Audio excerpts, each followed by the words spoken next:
जय हिंद, जय भारत। मेरे प्यारे दोस्तों, मैं उम्मीद करता हूं कि आप सभी अच्छे होंगे। सभी को मेरा प्यार भरा नमस्कार। एक बार फिर आपके सामने भारतीय संविधान का एक महत्वपूर्ण टॉपिक लेकर आया हूं। इस वीडियो में हम डिस्कस करेंगे राष्ट्रपति के निर्वाचन के बारे में।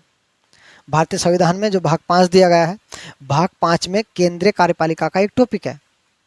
केंद्रीय कार्यपालिका के टॉपिक के अंतर्गत सबसे पहले जानकारी राष्ट्रपति के निर्वाचन से संबंधित दी गई है। उसके बाद जो है उपराष्ट्रपति का निर्वाचन किस तरीके से होगा, प्रधानमंत्री और उप प्रधानमंत्री इनका निर्वाचन किस तरीके से होगा, ये जानकारी दी गई है। तो ये सभी जानकारी जो हम वन बाय वन करके जो है वो लेंगे। और केंद्रीय कार्यपालिका का टॉपिक एक काफ़ी बड़ा टॉपिक है, एक वीडियो में कवर कर पाना काफ़ी मुश्किल होगा। ठीक है, वीडियो काफ़ी लॉन्ग हो जाएगी। मैं आपको केंद्रीय कार्यपालिका के टॉपिक से संबंधित और भी वीडियो प्रोवाइड कराऊंगा। अगर हम राष्ट्रपति के निर्वाचन से ही संबंधित अगर हम डीपली जानकारी कलेक्ट करें तो इससे संबंधित काफ़ी जो है लॉन्ग वीडियो हो जाएगी। ठीक है, तो हो सका तो मैं एक वीडियो में जो है इन्फॉर्मेशन आपको प्रोवाइड करा दूंगा। अगर मुझे वीडियो लॉन्ग लगेगी तो मैं आपको जो है इसके और भी पार्ट प्रोवाइड कराऊंगा। ठीक है, केंद्रीय कार्यपालिका से संबंधित अगर हम आर्टिकलों की बात करें मेरे प्यारे दोस्तों, तो आर्टिकल 52 से लेकर यानी अनुच्छेद 52 से लेकर 78 तक, आर्टिकल 52 से लेकर 78 तक जो भी आर्टिकल आते हैं सभी के सभी आर्टिकल केंद्रीय कार्यपालिका से संबंधित हैं। जो केंद्रीय कार्यपालिका के अंतर्गत टॉपिक है ना, इन सभी टॉपिकों की जानकारी देते हैं अनुच्छेद 52 से लेकर 78 तक। क्योंकि केंद्रीय कार्यपालिका के अंतर्गत सबसे पहले जानकारी वो राष्ट्रपति के निर्वाचन से संबंधित दी गई है, तो सबसे पहला जो आर्टिकल है केंद्रीय कार्यपालिका से संबंधित, जो आपका आर्टिकल 52 है यानी अनुच्छेद 52 है, वो राष्ट्रपति की जानकारी देता है, यानी राष्ट्रपति से संबंधित जानकारी देता है हमें। आर्टिकल 52 में कहा गया है भारत का एक राष्ट्रपति होगा। ठीक इससे जो नेक्स्ट आर्टिकल है यानी आर्टिकल 53 यानी अनुच्छेद जो 53 है, इसमें कहा गया है संघ की कार्यपालिका शक्ति वो राष्ट्रपति में निहित होगी और राष्ट्रपति इन शक्तियों का इस्तेमाल, इनका प्रयोग स्वयं या फिर अपने अधीनस्थ अधिकारियों द्वारा करेगा। इस बात से यह जाहिर होता है कि जो शासन की जो मेन शक्ति है वो राष्ट्रपति में निहित नहीं होती। राष्ट्रपति जो है अपने शक्तियों का जो इस्तेमाल है वो अपने अधीनस्थ अधिकारियों द्वारा ज़्यादातर करता है। तो इसलिए जो है राष्ट्रपति जो है वो राष्ट्र अध्यक्ष के तौर पर जो है इसका सिलेक्शन किया जाता है, राष्ट्रपति का यानी चुना जाता है। राष्ट्रपति जो है राष्ट्र का अध्यक्ष होता है। इसलिए हमारे देश को जो है वो रिपब्लिक कहा जाता है इंग्लिश में, और हिंदी में बोले तो गणराज्य। जिन जिन देशों में राष्ट्र अध्यक्ष का चुनाव होता है उन देशों में जो है रिपब्लिक की प्रक्रिया अपनाई जाती है, यानी गणराज्य की प्रक्रिया अपनाई जाती है।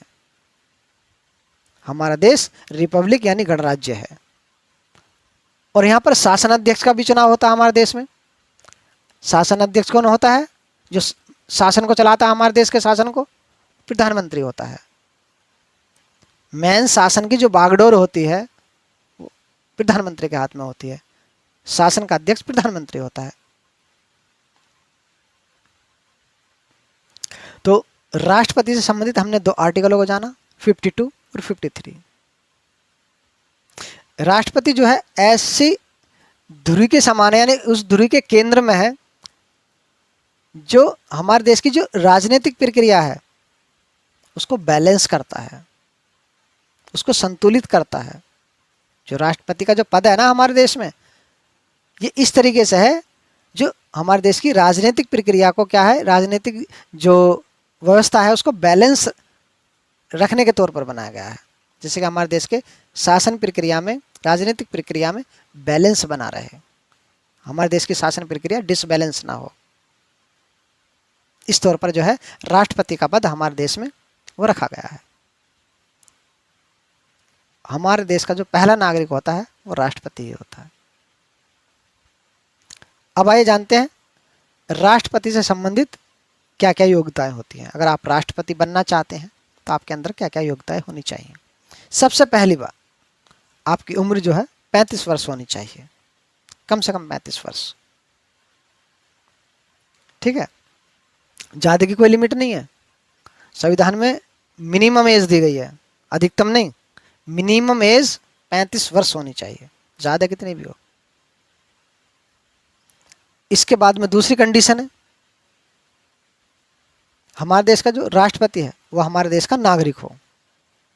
जो हमारे देश का जो राष्ट्रपति जो यानी इलेक्शन के लिए खड़ा हो रहा है, पहली बात तो कि उसकी उम्र जो है 35 वर्ष हो, ज़्यादा कितनी भी हो। दूसरी शर्त है कि हमारे देश का नागरिक हो, जो प्रेसिडेंट के पद के लिए खड़ा हो रहा है उसकी। तीसरा, वो दिवालिया ना हो, उस पर इतना कर्जा ना हो। ठीक है, जितनी उसकी इनकम है उससे ज़्यादा उसने कर्जा ना ले रखा हो, वरना जीतते ही वो सबसे पहले अपना कर्जा निपटाएगा। जो अपनी वो होगी ना देश की संपत्ति, उस देश की संपत्ति से, तो इसलिए वो दिवालिया ना हो, उस पर कर्जा ना हो ज़्यादा। और पागल ना हो, ये भी शर्त है, वो पागल नहीं होना चाहिए। जो कैंडिडेट राष्ट्रपति पद के लिए खड़ा हो रहा है वो पागल ना हो, मानसिक रूप से ठीक ठाक हो और दिवालिया ना हो, ये मैंने आपको बता दी। और इससे भी ज़्यादा जो सख्त जो है शर्त है, ये तो पूरी हो भी जाएंगे एक बार को, कितने व्यक्तियों में मिल भी जाएंगे। लेकिन इससे जो नेक्स्ट आती है वो आती है कि संसद के अंदर 50 MP यानी मेंबर ऑफ पार्लियामेंट, यानी 50 सांसद जो व्यक्ति राष्ट्रपति पद के लिए खड़ा हो रहा है उसके सपोर्ट में हो, कि हाँ हम इसे राष्ट्रपति पद के लिए खड़े कर रहे हैं। 50 जने, वो 50 प्रस्तावक कहे जाते हैं, कि 50 प्रस्तावक होने चाहिए जो किसी एक व्यक्ति का नाम जो है वो सरकार के सामने रखें कि हाँ हम इस व्यक्ति को जो है राष्ट्रपति पद के लिए खड़ा कर रहे हैं। 50 जने सहमत होने चाहिए संसद में से। ठीक है, यानी सांसद, 50 सांसद प्रस्तावक के रूप में।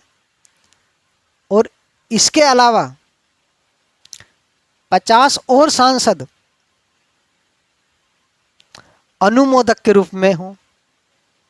टोटल 100